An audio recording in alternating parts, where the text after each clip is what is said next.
girl, you said you went through COVID. You got like the world shut whole down. thing. You started a business. You were on just one baby down, and now I'm pregnant with another. Like, I mean, that is not, that's not going through things. That's going through things. It's going through things. Things. I like that thing. That's going through things.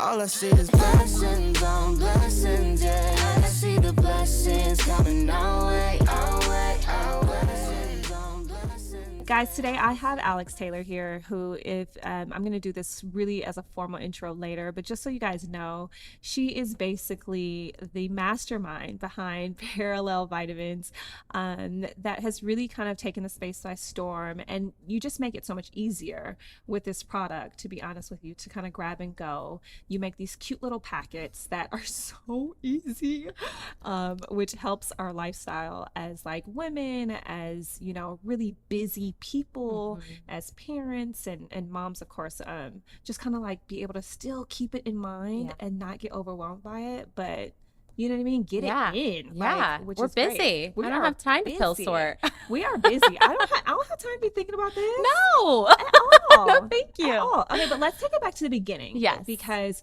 we only met one time.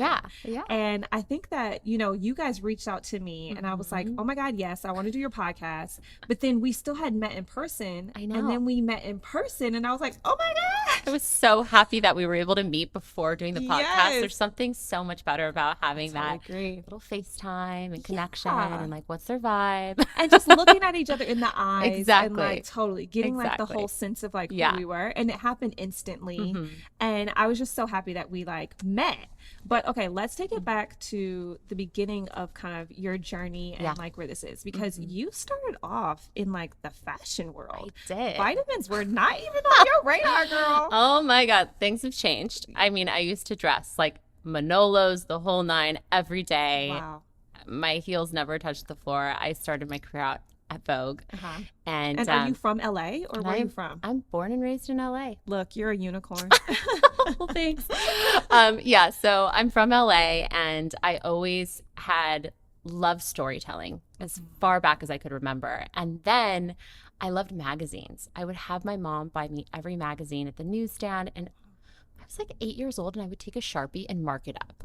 Be like, get rid of this ad, do this. I was like editing magazines in my little, world. And my mom was like, this child is very odd. But fast forward. Or in tune, one of the two. Like, clearly I need her to be giving me fashion advice. But I had an eye for storytelling. I loved fashion, and I pursued that initially. And I went to school and landed an internship at Vogue, which then turned into a job. Wow. And I worked there for maybe 3 years as a very lowly fashion assistant. My office was the fashion closet. So you really were off of, what's the movie? The Devil Wears Prada. Prada. Devil Wears Prada. Yeah. It was quite a ride, but honestly, I learned so much, and I know there's people out there that have negative experiences, but I had an incredible experience. I learned so much. The women I worked with were so thoughtful and strategic and smart and creative. And one of the women who I worked with quite frequently on all of her cover shoots was Tawny Goodman. And she was a mom, and I'll never forget being on set with her, and we would giggle about, whatever was happening on whatever the show of du jour was. Right. And about what her daughter was watching. And I just loved how she brought her into the narrative and also really thought about her. We were on set. She was concerned about getting home so she could see her. I just liked that she considered her. Right. And then beyond that, she was really kind. And I had initially been indoctrinated into the world of fashion where it was very cutthroat, dog eat dog. And she showed me the that stereotypical, what you assume. Devil Wears Prada. Right. And she showed me that you can be kind and be a leader, and I loved that. And I have carried that with me ever since. What a great experience to step into the workplace with, right? Especially as a young woman. Yes. Right. And this is before kids, obviously. Yes. So before kids, what a great experience, because you don't always get that. That's one. And a lot of women go through kind of a space where they feel like not empowered to even realize that role, right? Absolutely. Like we feel timid about that next phase of our lives. Yeah. Or expose the fact that we're mothers in a professional world. Correct. You know, I was living in this world where it was all about Carrie Bradshaw. You know, women didn't have families on TV. If you had a career, you didn't talk about your family. And it was so neat to see a woman I deeply admired talking about her family and thinking about that. And especially in that world. Yeah, in that world. I came from, interesting enough, the fashion world, but I came from a totally different side of it. I came from modeling, right? So as a model, it was the same thing. We weren't even allowed to speak or have a voice, right? We were literally a mannequin that we were dressed, and it was, but it still was fun. I'm not gonna like make it out to be like, oh my God, we were just a mannequin. And, like, we just stood there. It was fun because it was a form of creative expression. I was young. I was excited to be a part of that world. It felt so cool watching the other end of it on such a creative field, right? Like these masterminds and how they put things together. But when I became pregnant, I felt like my whole career changed. Everything. It's the way people, but not for me internally per se. It's how the world saw me and how like how the industry saw me. And there's almost this idea that you're a mother and you're relegated to this mama category, and that's all you are. You're now a mom, right? And they forget that you're still this multifaceted woman who loves to be yourself, and there's other things about you that aren't solely about motherhood. And well, I am so proud to be a mom, and I'm so grateful for what it's made me today and challenged me to become. I'm still many other things too. I know. That is, but that's why I created the Cool Mom Co. Because I was like, I just need a space. One, it was weird because I was okay. Ooh, I'm excited. My friends would die right now. They would just laugh. But I would lie about my age for so long because in the modeling world, you could not be like 22. You had to be like 19 or whatever. So I was so used to like going backwards in time. So all the roles I got when I started acting were all like 17-year-old roles. Oh my God. But yet I was this like easy 25-year-old woman playing 17. So when I got pregnant, I was like, oh my God, they're going to all think I'm like this young child having children. And I think that what it did instantly, though, it instantly made people think that I was older than what they thought. And so the roles didn't match with like my face. Like I had a baby face. So it was really weird. But, the reason why Cool Mom Co. even was created was because I felt like I lost myself. Let me not speak for all women. No, I lost myself. Fully lost myself. Yes. A friend of mine, we were talking about it, and she's like, you literally have to claw her back. You have to get her back. And it takes a lot of work because it's really interesting, actually. We've been talking a lot about this at Perelel. There is a new term, and it's so fascinating to me and just puts a bow on what we're talking about. Tell me. It's this term. It's called matrescence. What? Have you ever heard of this word? Matrescence. Spell it. So it's spelled and sounds similar to adolescence. Okay. Matrescence. Okay. And the idea is that when we go from being a child to an adult, that massive physical, mental, that whole 360 transformation is called adolescence, and it's a huge moment in a human's life cycle. Right. A woman has the equivalent when she goes from being a woman to a mom, and that's called matrescence. There are massive changes in our brains, in our physicality, everything. And we haven't talked about this openly, but when a woman goes through that experience, postpartum is just the tip of the iceberg. Oh, 1,000%. You're being indoctrinated into this whole new sense of self and world and physicality.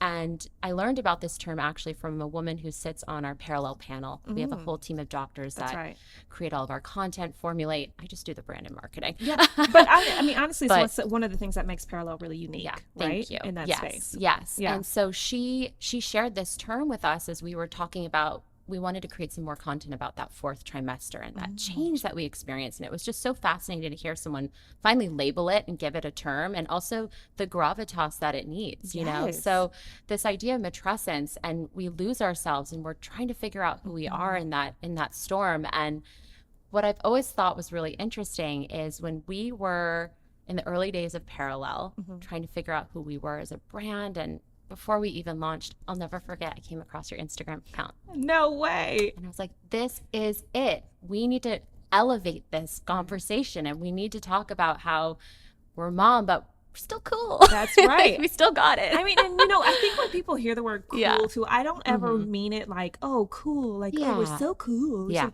I think it's just more so to give that instant inner feeling of that, girl, you got it. Yes, you're girl, still you. You still got this. Still got it. You still are you. Totally. And like, I think for me, matrescence. Matrescence. If I spelled it for you, it'll jumble you up because the spelling. No, I say that to anybody who says a big word. I'm like, girl, spell it. Oh, no, thank you.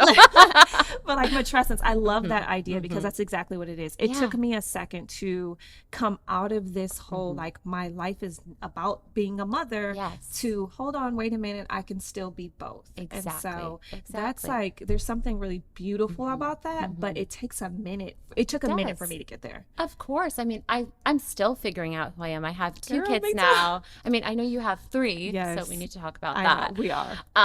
But it's just, it's wild. You know, with my second, I felt like I went through a second birth almost of who am I now as a mom of two? Girl, and it's a whole nother where's story. my time for me? And Right. who am I? Right. You know? Okay, so let's answer those questions because that's important, right? Because okay, so you literally jump into mom of two, and yours are young. You're 2 and 4, right? Yeah. If I'm correct. Yeah, just about. Just about. And so that's, you know what I mean? Like that's still a heavy load. Yeah, in it's terms a lot. of, and now you're not just like with one, you guys, you know, you have two. So talk to me about, you know, what that transition.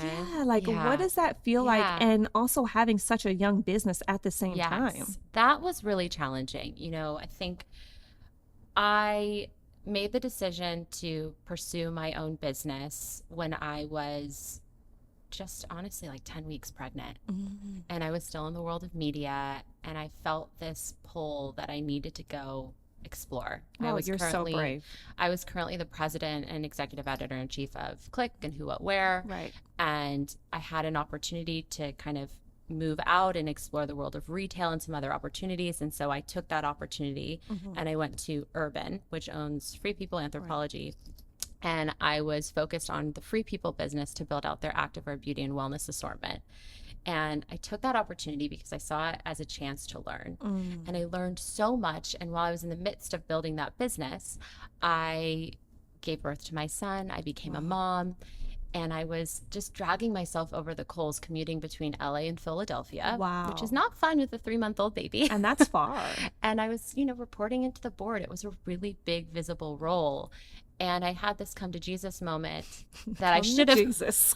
Come to Jesus. That's what I call it. A come to Jesus moment. Jesus. I was like, okay, something's got to change. Tell us what it was. Where I was reflecting back to why I wanted to leave media in the first place. I wanted to learn, but I was actually ready to build my own brand. Right. I'd spent so much of my life building brands and telling stories, and I felt that I had this really unique experience. I didn't know everything. Right. So that also helped. Yeah. But I knew that I had an opportunity and I saw a need. And going through that experience of becoming a new mom and being a millennial, you know, I'm like, there's all of these brands out there, but no one sees me as a whole woman. Right. Going back to this idea of, you know, being just kind of relegated to this mom category. Exactly. I am a mom, but I'm so many other things. And I really wanted to create a brand that saw women holistically and supported them.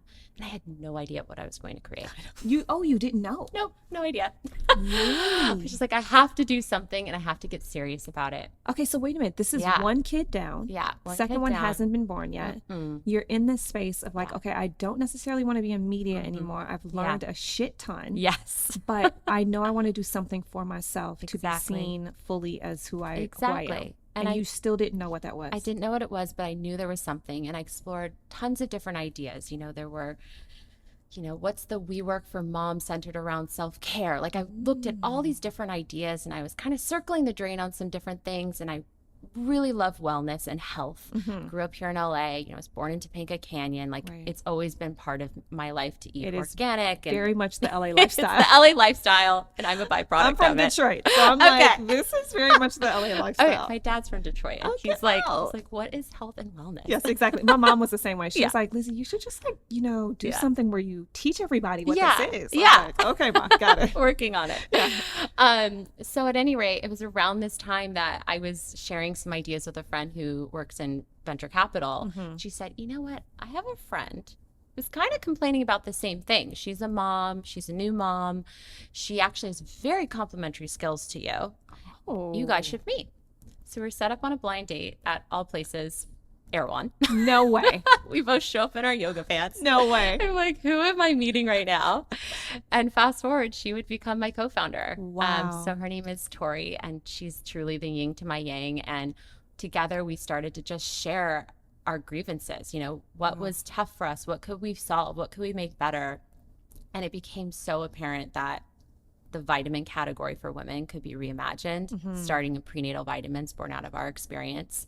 And we just went down that rabbit hole. And the more we learned, the more fire we felt, the more infuriated we were. Like, something has to change. Right. So many brands are making decisions to save their bottom line, but they're not making responsible products. Right, for women. For women. And how can we serve and support women holistically beyond a product? Where's this community that we want? So what was it that the issues that you had personally that made you even consider vitamins for women? Like, what were those issues? Were they conceiving issues? What was it? It was a little bit of everything. So my experience was very different than my co-founders. I had a very high health and wellness IQ, being that I came from the world of editorial. I had a lot of access. I'm also born in LA. I feel very privileged to have access to the doctors I have. Right. So my health IQ was a little higher than the average consumer. Right. And so when I set about this chapter where, we knew we wanted to grow our family, being the millennial that I am who wants to optimize everything, I'm like,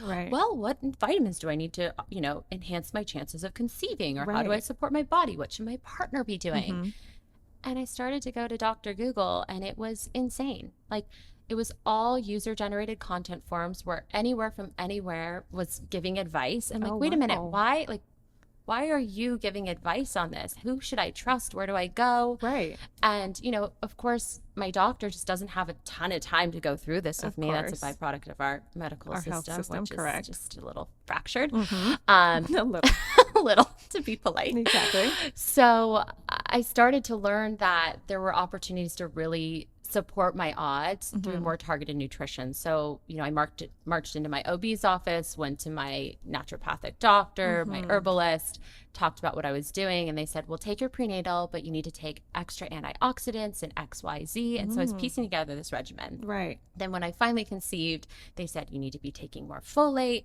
And as I moved through my pregnancy, I'd add more calcium, magnesium later on, but less folate because you don't need it later. And I was like, this is such a crappy experience. I'm buying 10 different bottles of things. I'm like pill sorting in this ugly pill sorting thing from Amazon. Like, I was wasting so much packaging and plastic and shipping.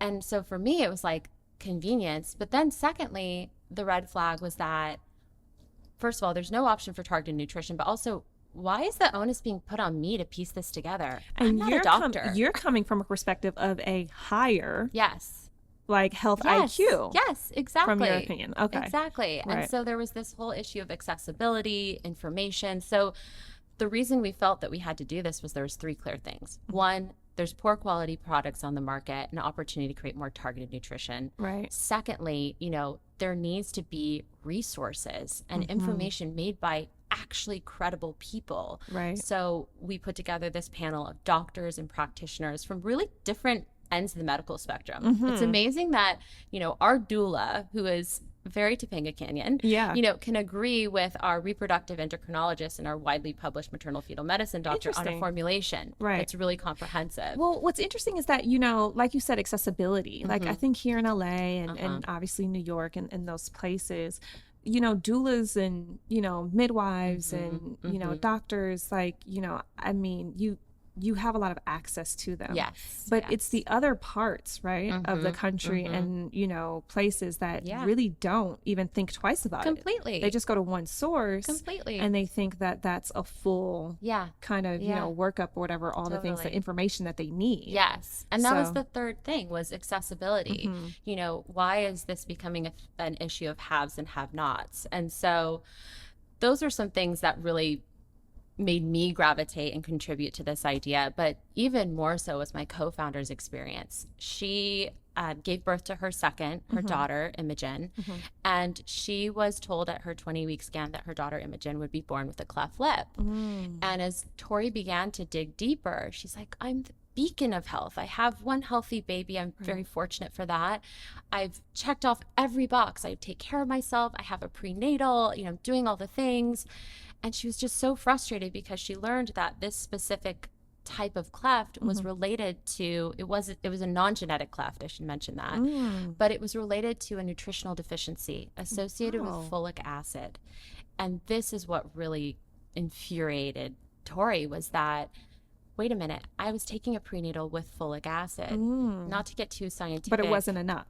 Well, no, it's all about format. And this is the challenge. Like, interesting. It's not about the amount. It was really about the actual format of the nutrient. And not to get too scientific, but basically the idea is that folic acid is a synthetic form of folate. Okay. Folate is a bioavailable format of the nutrient that our bodies can absorb. Right. So the way that our bodies properly absorb it is it methylates it. If you can provide a body with methylated form folate, it can properly use it. And so what she was taking was a synthetic version. And most brands use folic acid. It's a synthetic form of folate, because it's more readily available and it's cheaper.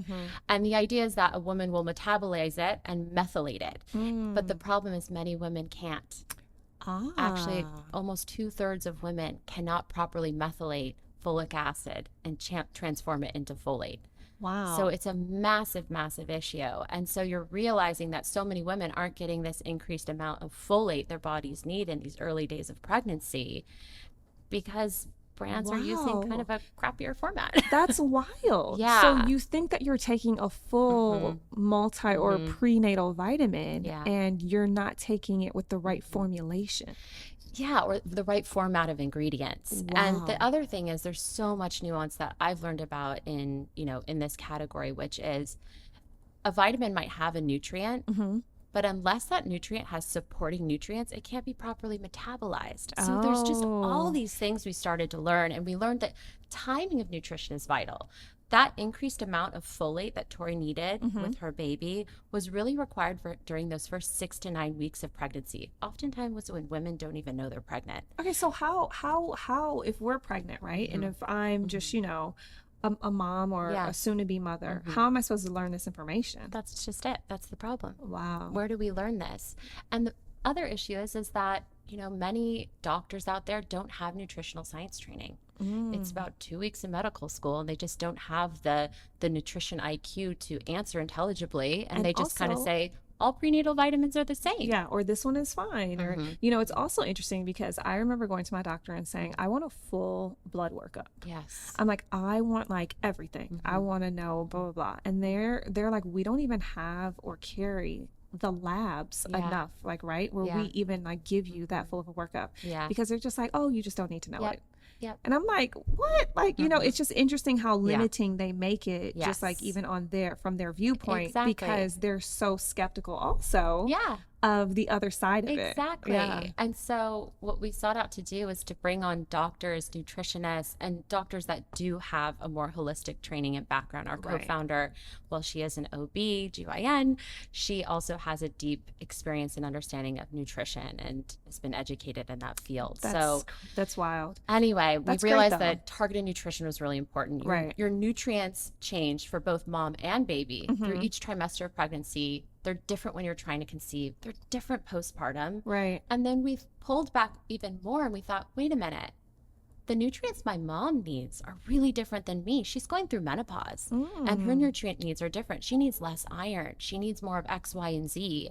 And so we have a true vision of creating targeted products that support women through all of our reproductive life cycles and milestones. Wow. With nutrition that is defined and made by the doctors and the teams that know best. Right. And so that people like me don't have to like earn our Yes. Dr. Google MD and go piece together our own regimen. Right. And just From take 5 the or 6 guesswork different off. doctors Yeah. because you have access to it, and Exactly. this mom over here might not. Exactly. Okay, so you're doing all this, you're building all this, right? This aha moment came to you of Yes. like, okay, we're gonna do vitamins, Mm-hmm. and so you are in the midst of having young children, though. Yes, How yes. are you creating space and time to build a business at the Mm-hmm. same time as having young children? And what does your support system through that look like? It's so challenging. Yeah. And it still is. Yeah. And I am now in a place where I have so much support and help, and yet it's never enough. Yeah. Yeah. You know, it's all relative for all of us. And I'm really lucky because I'm born and raised in LA. My whole family's here. I That's met my great. husband in high school. His whole family's here Wow. too. High school sweethearts. Wow. Yeah. And so we have this incredible support system around us. But when I was launching Perelel, it was, let's go back to early 2020. Tori and I officially decided that we needed to raise capital to get this business off the ground. It was Right. resource intensive. We wanted to launch with all 5 SKUs to create that experience so women can move from trimester to trimester of our product. And so we needed to raise capital. We opened our fundraise, and my co-founder just told me she was pregnant, which was really exciting. I was like, Right. oh, how fun. This is going to be great. And then we opened our fundraise on March 8th of 2020. Uh-huh. You do the math. Right. 2 days later, the world ended. Wow. Yeah. So the rug was pulled out from under us. We Right. were already prepared to know that entrepreneurship would be difficult. Right. Fundraising would be difficult. We've worked at different startups and been very close to that and watched companies grow and scale and see founders, navigate many of those challenges. But this was a little unprecedented. Right. There was no playbook for how do you launch or build a brand in the So middle of a what did global you pandemic. do? What did you Literally do? like in the stages where we were all locked at home. Yes. So So does everything go on pause, or what do? You just keep going at a Well, snail's pace? it depends on how crazy you are. Yeah. And how crazy are you? We were crazy. So we thought, okay, let's find another way to do this. So we put in money. We brought in a little money from friends and family. We both risked a lot to get this business off the ground personally. And about a month later into the pandemic, maybe a month and a half later, I then found out I was pregnant by surprise. Wow. I was not ready to have baby number 2, but I was very blessed that Yeah. baby number 2 came along and I found out I was pregnant. So it was a huge shock. I was a shock. so overwhelmed. Had left my big corporate job and my very corporate cozy salary and Right. all those creature comforts. And here we were in the middle of a pandemic. I was starting a business. I was pregnant. I was not prepared to be pregnant. Oh my God, so many transitions It was at a lot. one time. Yeah. My husband's at home. He's not working. It was insane. And What is okay, well hold on. Let's a lot. What is your mental health kind of, routine or help in that moment? Because all I can think is like, wow, so many transitions, super stressed. Like you had to have been on some Yeah. sort of like, I mean, candidly, I was not well. I Yeah. was so overwhelmed. I was so stressed. The bottom line was I was afraid. I was so afraid. I was like, why am I starting this business? Am I being selfish to pursue something? Is this for me? I wanted to do this for my family. I have a vision of creating a world with, more healthy, supported women. Like, I finally feel like I'm doing the right thing, but is it the right thing because we're sacrificing so much in our lives to make this work financially, my time, everything, then I'm like, I have another baby coming. Right. Perelel is basically a baby, I was so overwhelmed. And what got me through it was my village. I have an incredible mom. I have an amazing mother-in-law. I have an amazing stepmom. I Right. have incredible friends who are my ride or dies. right. My husband, number one, he is just my rock and my saving grace. And he is the most thoughtful and present person. And he just kept telling me, why are you thinking about the future and suffering over something that hasn't even happened? Wow. Why are you suffering twice? Wow. When you think about something that's going to happen in the future and it hasn't even happened yet, you're putting yourself through something twice more than you need to go through it. Just wait and see. When it happens, suffer then and get through it. Wow. And it was such a life-changing conversation when he told me about this suffering twice concept. I don't think I've ever heard it that way. It changed my life. Even when I got pregnant with my second, Stella, one of the things that washed over me, aside from being really overwhelmed about starting a business and all of that, was like, I was also really afraid of the delivery. I had a really painful delivery experience and postpartum experience. And I shared that with my husband, and he was like, don't suffer twice. And lo and behold, the delivery and birth of my daughter was smooth as could be, and I didn't suffer, and it was okay. Wow. But I learned this lesson as this was all going on, you know, back in, let's call it like May 2020. And that's what got me through. I have to stay present. I have to do what I can with what I have, where I am right now. Right. And that's all I can do. Dropping dimes. I mean, come on. You dropping know, dimes. it was just okay, but all let's I go could do. back to hubby. Yes. He's literally like my sensei. Let's go back to the sensei. Okay, Yes. let's go back to that guy. Yes. Okay, so you guys have been together for high school sweethearts. I mean, we've been together over 20 years. Wow. It's Wow. wild to be with someone longer than I've not known him. Okay, you know? so this is my question, because my husband and I have been together, not high school sweethearts. Okay. I'm going to preface that. However, we've been together for a while. We've been married for 13 years. We've been married for 13 years, and we've been together for like 17 Okay. or It's 18 a long years. time. Right? So it's been a long time. Yeah, like I'll say, like, we've had a long journey. Yes. Not high school sweethearts, so I'm Okay. probably dating myself a little bit That's older than okay. you, but that's That's okay. okay. I mean, you keep referring to yourself as millennial, and I'm like, can I refer to myself as millennial? I know. I'm wondering, like, are you millennial? You I'm look like- millennial. I'm like, girl, I look Gen Z. You know what I'm saying? Gen Z, yeah. That's what I'm going for these days. I'm going around. I'm Gen Z. Yes. Yeah. You know me and the Gen Zers? Yeah, yeah. So anyway, but like one of the hardest things I have found in relationship is that through it all, through career, through kids, through just knowing each other before all of it, is growing together, Yes, but growing independently. together. Yes. How And do it's- you do it? It's very difficult. It's very difficult. Again, nothing is easy. Nothing. You know, when I think back to, his name is Spencer. Spence and I have been so many different people.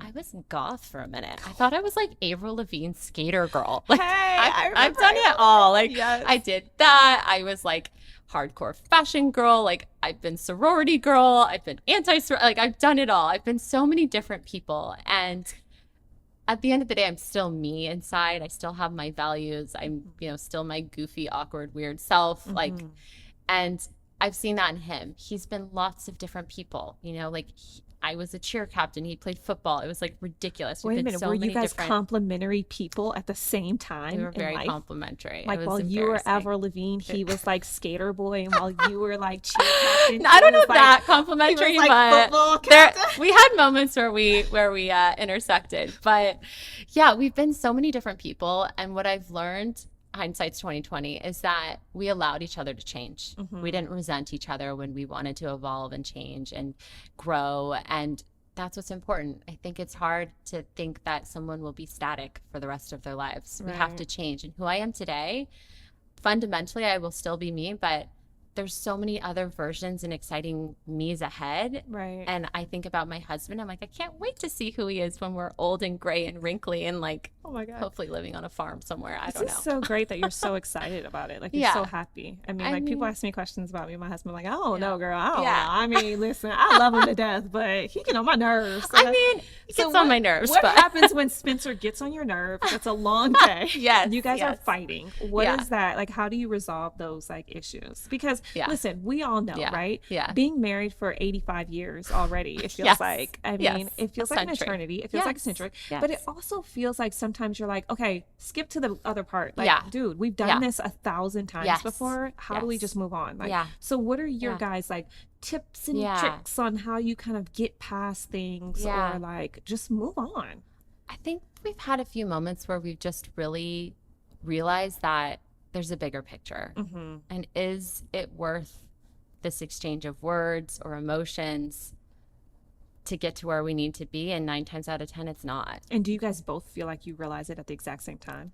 Or does He- one always come to it before the other one? He always comes to it before me. Yes. I like see red. I'm very emotional. I'm like a little more unhinged. Yeah. He's like, Alex. And also he's really good with humor. Okay, good. He'll break the moment with humor. And I swear to God, like that's part of the trick. Like, Really? I will be like all in a kerfuffle and like, doing my thing. And he'll be like, do something goofy or make me laugh. And it kind of just like relieves the tension in the room. Right. And so I've even adopted that now, like with my kids. You know, Yeah. this morning I was trying to get my 3.5-year-old out the door to frickin' preschool, which Yeah. is like really Yes, hard to it's do. a very difficult thing.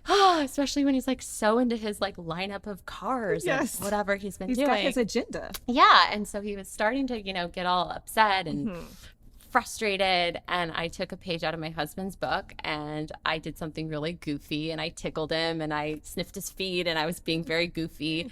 And it broke the cycle and we were able to kind of like reset. So something that's really helped us, like as far as a tip and trick, is like when you're in those moments, as freaking hard as it can be, and it's like how convinced you are, Right. break it with humor. Mm-hmm. And then secondly, the other lesson I've learned is that sometimes it's okay to be wrong, even if you're right. Yeah. Yeah. It's okay to be wrong, even if like you're really right. That's interesting. just to save the relationship.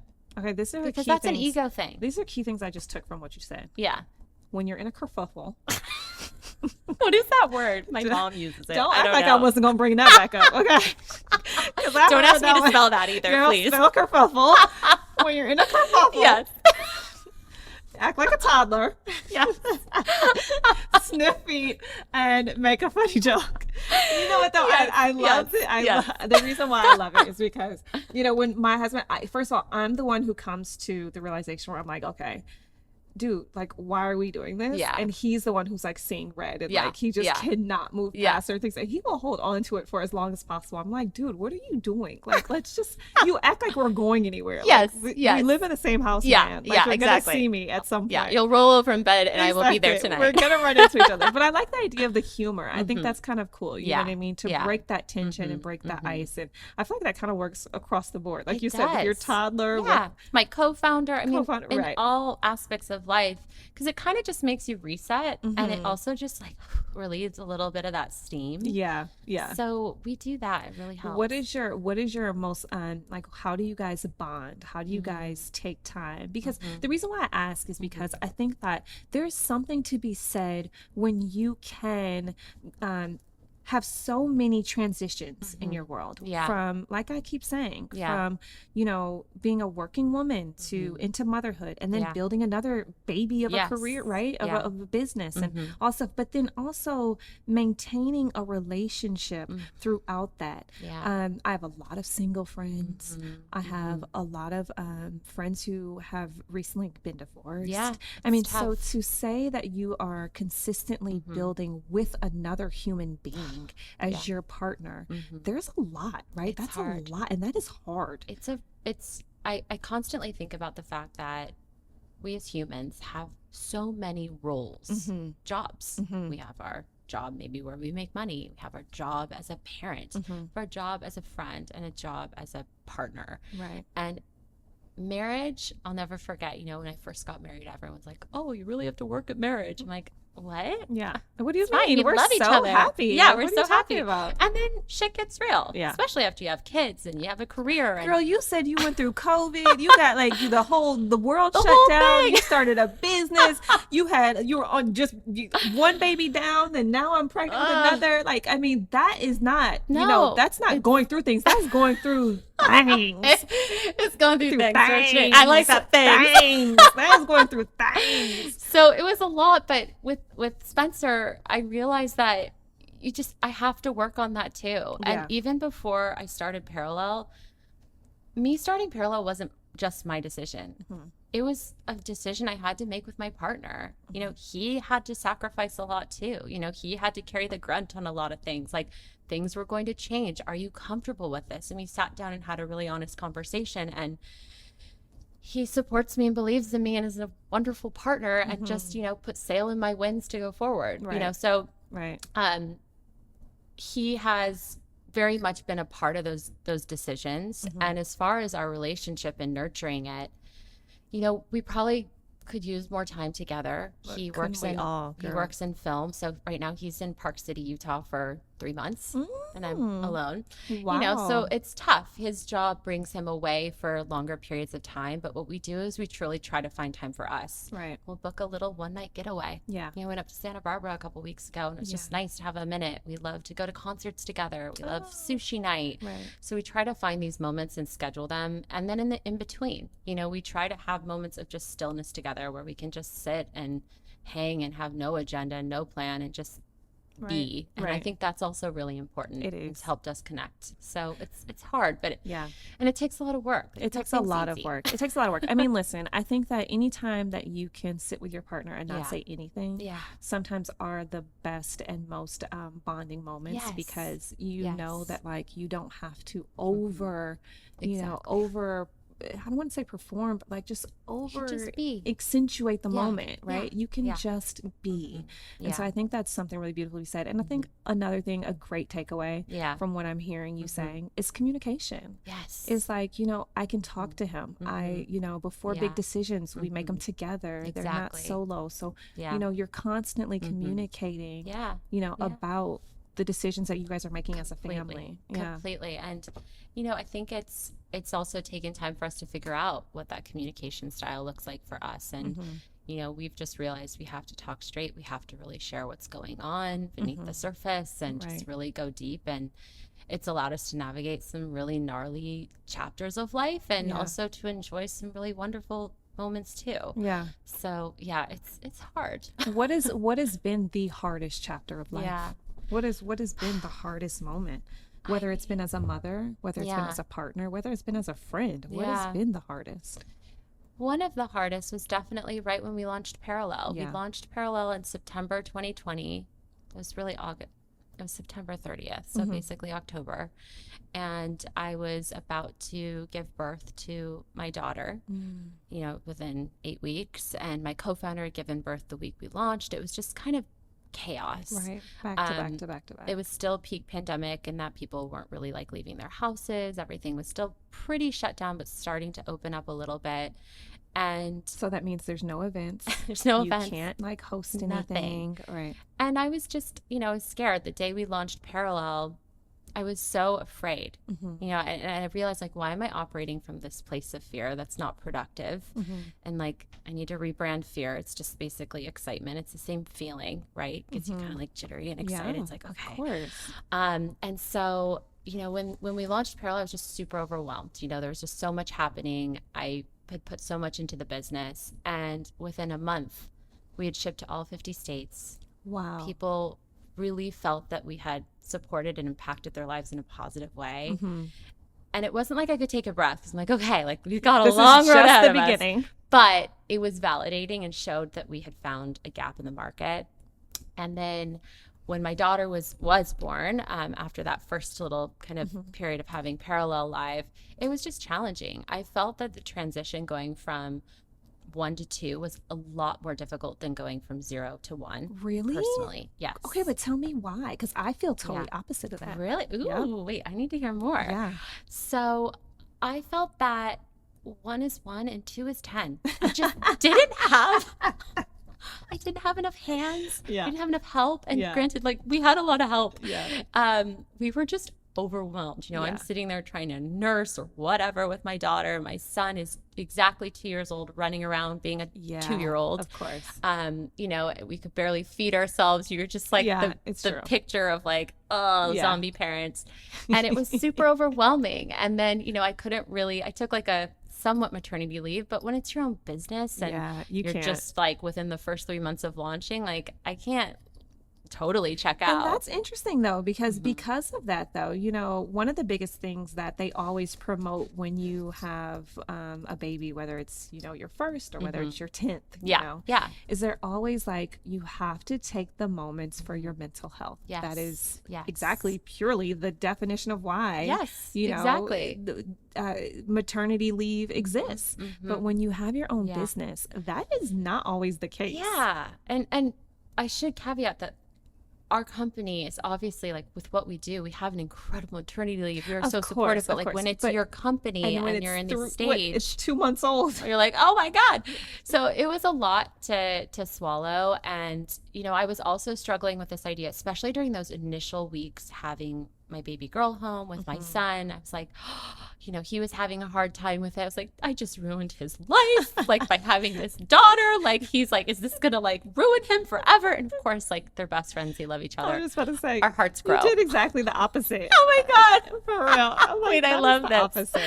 So I was just going through a lot emotionally. Right. It was really challenging. So that was a really tough chapter, but I just pulled really close to my husband and Yeah. powered through. I meditate every day. I was just gonna say, what were some of the things that Yeah. you felt like got through postpartum for you? Yeah. I took all the help I could get, Mm-hmm. you know, and know. that was a big thing for me because the first time with my son, I was somewhat resistant to so much help. I don't know why. I kind of had this like weird I think- martyr mentality. Well, no, I think that as parents, we instantly are prideful. Yeah. Unfortunately, Yeah. and we're like, no, we can do it. No, we Yes. got it. No, Yes. no, Yes. it's my Yeah. baby. Like I Yeah. got it. I'm fine. Exactly. Instead of like you said, Yeah. second time around, you're like, take the yeah, help. please, like It's here, like take a- the yeah, baby. please. See you later. Yeah, give me food, whatever Feed you me. want. Yeah. And I, you know, we're also plagued by this superwoman syndrome That's right. nowadays. I think especially, you know, as women have moved out of the home and into the workplace, we've still taken all of our at-home responsibilities with us and then added a job and all these things, and we're Right. expected to do it all. And we see in the media all these women doing it all. Mm-hmm. But what I've learned is you can have it all and you can do it all, but you cannot do it at one time. Correct. Like you cannot do it at one time. That's true. And so with that, you know, I had to really learn and practice that. Mm-hmm. So I accepted help. I've always had a meditation practice. Well, that's a lie. I've had a meditation practice for about maybe 8 to 10 years. Wow. Yeah. And I'm it's just been getting on and into off. it. I'm just getting into meditation. It's a gift. It's It will change your life. It's honestly a game changer. I Like will my say. husband can tell when I meditate or not. Really? Yeah. I mean, I have friends who meditate for 2 hours every morning. Oh, I'm not there. by And any they're means. like, and they are That's incredible. But their life, literally, they are transformative Yeah. people. Like their It's- lives have transformed. It's transformative. Yeah, it's it really incredible. is. I'm actually reading a really interesting book about kind of a deeper level of meditation. It's called Becoming Superhuman. Oh, It's really interesting. So I will get back to you. with Yeah, my get notes on back that. to me But on so that far, one. it is fascinating. well, I It's- think, it forces you to, one, quiet your mind, mhm. quiet your thoughts, go a little deeper, and kind of just like shut out the noise. Exactly. For me, that's what it's Exactly. been. Yes, It's been very helpful for. absolutely. And I think for me, that was very much the first part of my meditation journey. And now I'm learning how it's almost like my superpower to not be so reactive. I can be intentional. I can, like, my own limitations are my own making, you know, and how powerful our minds are and how powerful the control of just focusing on the now is. Right. So that's kind of where I am in my journey, is just really like, how do I use this power to get me through this chapter of life? Right. And, you know, how do I continue on my journey to experience life as fully and vibrantly as possible? But yeah, I had a mentor. He actually started out as a career coach for me.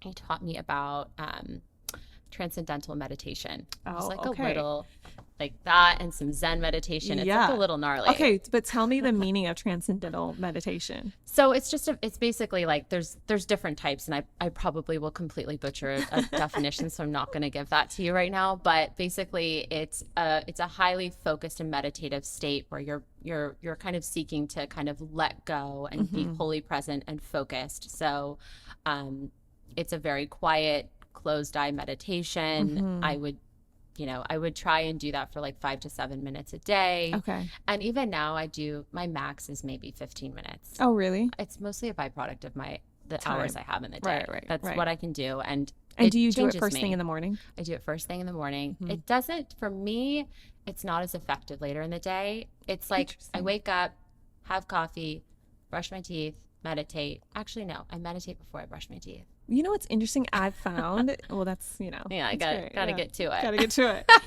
Interesting. I found that in the morning, it's hard for me to like carve out the time to just like lay in the bed and like do the meditation. I found that at night, That's amazing. You I'm do like what's good for more, you. like Yeah. apt to do it. Yeah. Because I feel like almost like I'm not going to get interrupted. If that That's makes so any cool sense. that you In the can morning, do I feel like that. my kids are just gonna like, mom, Yeah. mom, like or Yeah. whatever, and Yeah. I'm gonna be like, oh, Whereas Yeah. like at night, I think I could So just like, I cool. don't know, zone into it more. I'd like to develop that muscle. For me, it's very much, it sets the tone for my day. I love that though. So I have I to wish wake I up. could. It gives me a totally different energy for the day. I'm less reactive. I'm slower. I'm more present. I'm a better mom. I'm just a better human. Like, you Right. don't want to run into me in traffic if I haven't meditated. Like, you know, You're it's just... not the first person I've heard say that, by the way. Okay. That's like, But yeah, it really helps me. And I'm not perfect. I don't do it every single day. I'd say 5 out of the 7 days of the week I do. right. And on days where I don't, I find a moment to practice some form of meditation. So if I'm walking my dog, I will exercise the form of just being hyper in the now, just be very, very present and quiet and really keep my thoughts very focused. That Right. really helps. Right. 'Cause it's like a muscle. Yeah. But it's helped me tremendously. It's truly like part of why my heart is beating today. It keeps Yeah. me going and keeps me sane. And I get really stressed and it helps, manage that. I don't get really stressed anymore because I have this tool that I really rely on. And then there's been chapters in my life where I'm doing it more regularly and I'm not, Yeah. and Right. so that's a tool that I have. And then, my morning routine is everything. Yeah. It sounds so silly because What like is it? routines What are is like your the no, thing. No, but- I love that though because everyone has their own version of it. Yeah. So yeah. what is your morning routine? So I wake up, I have my cup of coffee, I go and meditate. And actually, let me rewind. Before I even get out of bed, I say kind of like a prayer or intention to myself. And I imagine myself as the best, most grateful version of myself that I can be. And I think of a few things that I'm very grateful for. And it kind of like gives me a warm, fuzzy feeling.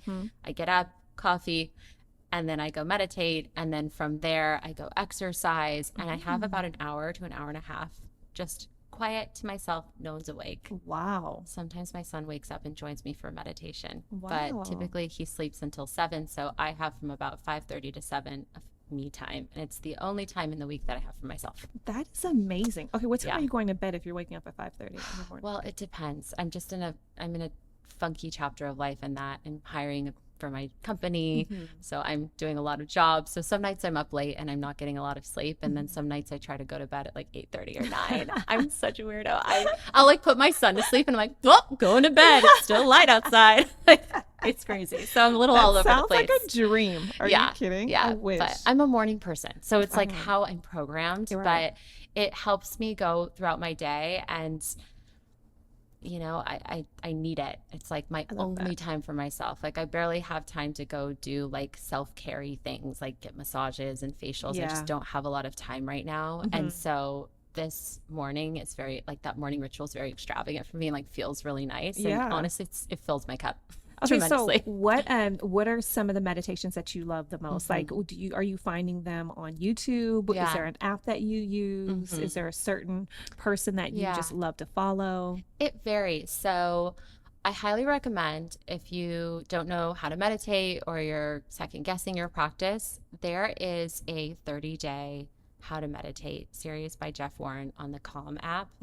And when I needed to like reinvigorate my practice, I did it.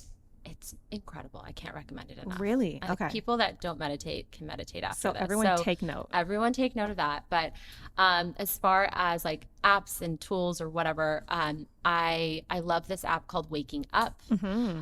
That's really nice for guided meditations. Okay. And it's actually created by a neurobiologist. Okay. So it's really interesting. It takes like a very scientific approach to meditation, which I like obviously love. I love that too, though. It's really cool. Yeah.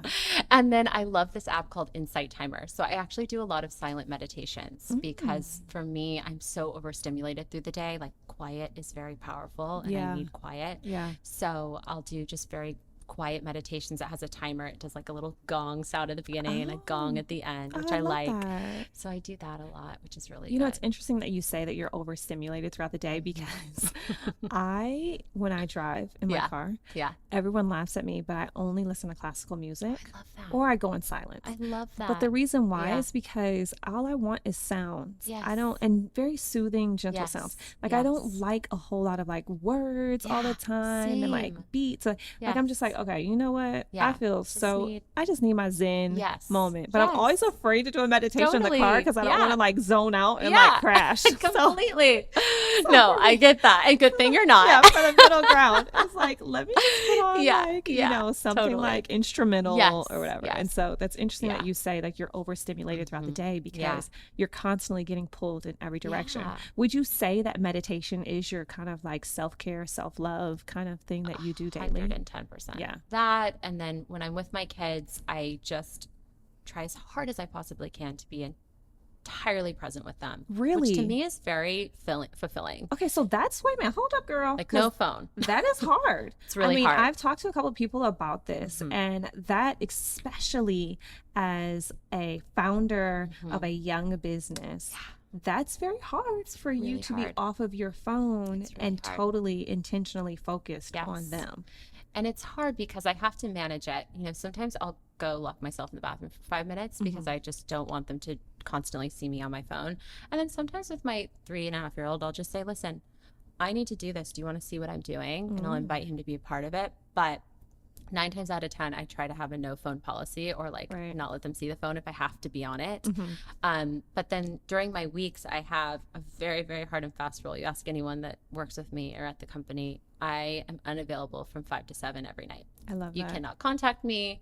If the world is falling down, maybe you can reach me. Leave a message. Leave a message. After the tone. I'm with my kids. I Right. do, you know, I make dinner for my kids. I do bath time. I put them down by myself. Like I have this 2-hour window just to be mom. Right. And it's so important to me to have that time. And to me, it is a form of self-care. Like I really love being present, and with my kids, it really fills my cup. Like I love being a mom. Yeah. But as far as other things that I do to practice self-care, I make sure I have a couple dinners on the calendar with my girlfriends or my Nice. husband. Like I Yeah. have fun. I go out and have a drink. You know, I, you know, to me, socializing with my friends is a huge piece of the puzzle. I Right. love to do a great dinner or find brunch.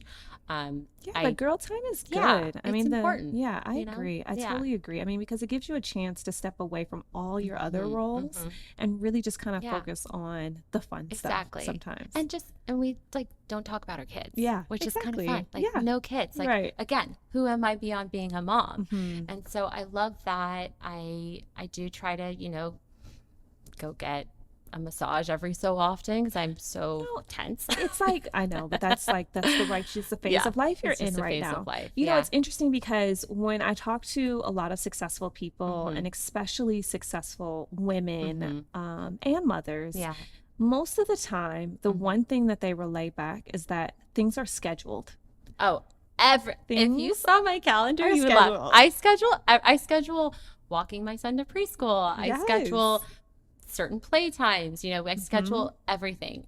Date night. I mean, you name it, I schedule it. That's so interesting, right? It helps me stay accountable to myself. And that's what it is. And Yeah. so you know exactly. So you talking about 5 to 7 every night, it's Oh, yeah. scheduled in time that you know, Yep. that your team knows Yeah. this is time for them. And so you Exactly. can shut off. Yeah. You know, it gives you, because you exactly. know at 7, Yeah. you can go back to something. Exactly. Or before 5, Yes. you have, you know, so. Yeah. And boundaries. And It boundaries. forces me to create boundaries and hold myself accountable, because if I didn't, I just work all the time. Yeah. I know. would. I'm just so passionate and know. excited, or I'd, you know, get sucked into my phone or whatever. So this keeps me accountable, and It's also so just true. makes me a better leader for my team. you That's know? good. No, I mean, I can totally relate to that Yeah, though, because yeah. I get on the computer and I'm like, dang, has it been like 5 hours Oh on the my computer God. already? Yes. You know, Yes. sometimes totally. you forget to eat. You forget to Yes, like, you know, get up everything. and move around. Yes. It's like you get so ingrained in what you're doing that you forget. So I love the idea of like scheduling. I love the idea of scheduling in time for family and date nights and girl time and like trips, staycations, all of it, all the things. I'm in love. So Alex, I am so thankful that you were able to make it today and talk with us. I mean, honestly, learning more about you, learning more about Perelel, and just kind of like all the sacrifices you're making. It's been wild, but honestly, it's been hugely validating. Right. I mean, we've donated. We have a 1-for-1 mission at Perelel where for every subscription we donate our own product to underserved women in the United States. Wow. Because that was a big thing we wanted to solve, was accessibility. You know, not everyone can afford high quality care or vitamins. Very and so true. you know, we've donated almost $1 million of product since we've launched. Like, there's so much to it though that has been validating and just shows me I'm going in the right direction. We just closed our seed round, which Unilever Ventures led. So we're feeling like, okay, it's been a lot of sacrifice, and it always will be. I mean, there's no, like, when you make a leap in life, it's never going to be comfortable. Of course. Like, it's always uncomfortable. And you know, while it's hard, it is really fulfilling, and I'm enjoying it. Yeah. It's been fun. Yeah. No, it sounds like, honestly, I mean, what you're doing, I feel I have a lot of opinions and feelings about the maternal health care in our country, and especially just as a Black woman, Black maternal health rate and, you know, healthcare in this country is in, honestly, it's in a crisis. It's sickening. And it's sickening. And I have a lot of thoughts on that and feelings on that, you know. So for you to be taking a very active approach in maternal health care, period, is a great thing, you know. And I think that, you know, the more education we all can get around the topic, and the more that people know the different kind of essential vitamins and essential practices and things that they should be doing is better for all of us. Agreed. You know, so thank you for everything. This is you. great. And thank you for coming on. Oh my God, thank you for having me. I'm such a fan, and it's so admirable and what you're doing everybody, I'm going to go now and do Alex's podcast for Perelel. And so make sure to check all of my answers out over on her podcast. The podcast is called Perelel Lives, and we are going to talk all about you now. All so right. Enough of me. Okay, so stay tuned, everyone. Thank you, Alex. I'll see you soon. Thank you. Okay, bye.